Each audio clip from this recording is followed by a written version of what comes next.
Hello there and then welcome to a brand new video. This is Hub Beyond Numbers, where we learn maths the easy way.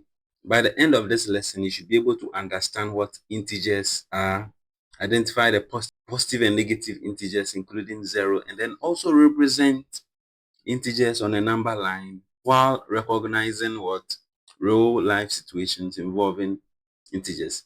So without much I say or do, let's quickly look into it. When it comes to number classification, we have a special group of numbers we call integers. Now, these are what we say an integer is any whole number that can be positive, negative, or 0. That can be what? Positive, negative, or 0. So take note that integers are first of all whole numbers that can be what? Positive, negative, or 0. Talking of the positives, some include what? Your 1, 2, 3, and goes on and on and on. The list goes on endless. These are the positive integers we have. Talking of the negative, you can use the same example here, but then they are negative counterparts. So for the negative, we have -1, -2, -3, and it goes on and on and on, right? So for every number of positive integers you have the same set of negative. Then the final one is what? 0. 0 is neither positive nor negative. You get it? 0 is neither positive nor negative. Talking of integers, when at all would we get to apply them? So let's look at some real life examples of what? Integers.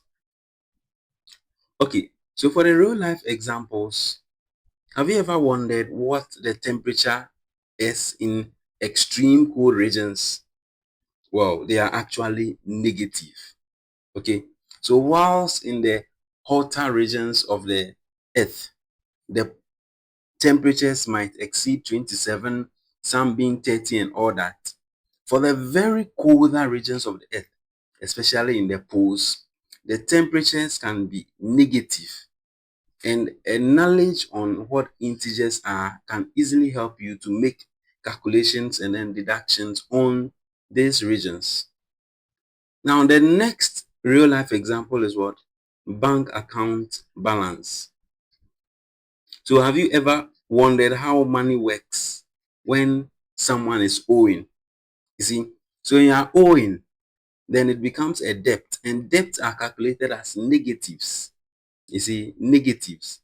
Whilst credits are calculated as positive. You see, another real life example is elevator floors. So if you are in a home or you are in a house which has underground basement, as you move down, you move to the negative floors of the house.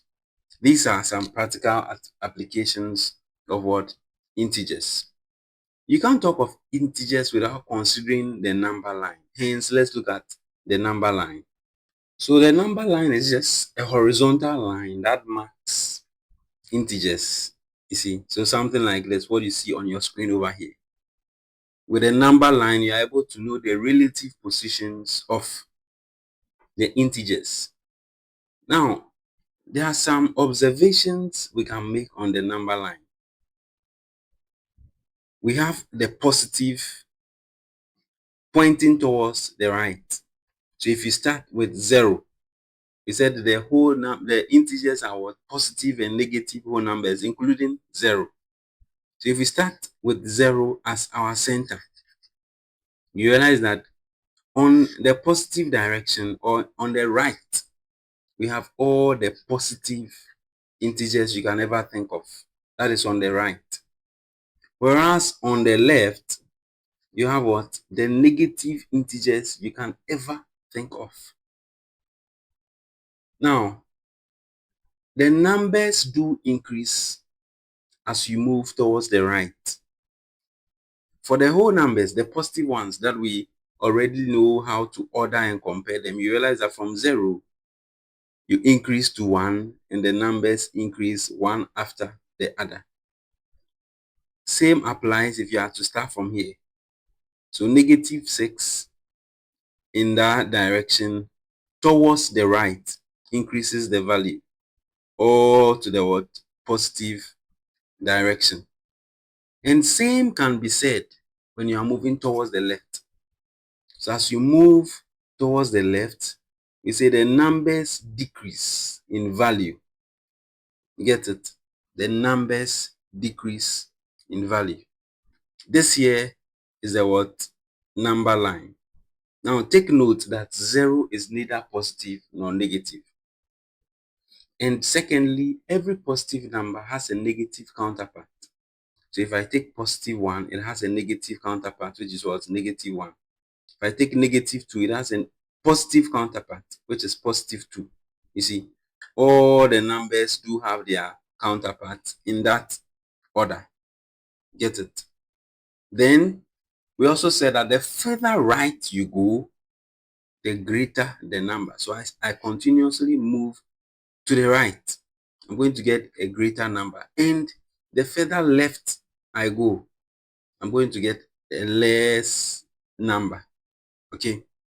So that will be it for this particular lesson, which just introduces integers and then gives us some practical examples. In our next lesson, we'll be looking at how to compare and then order integers.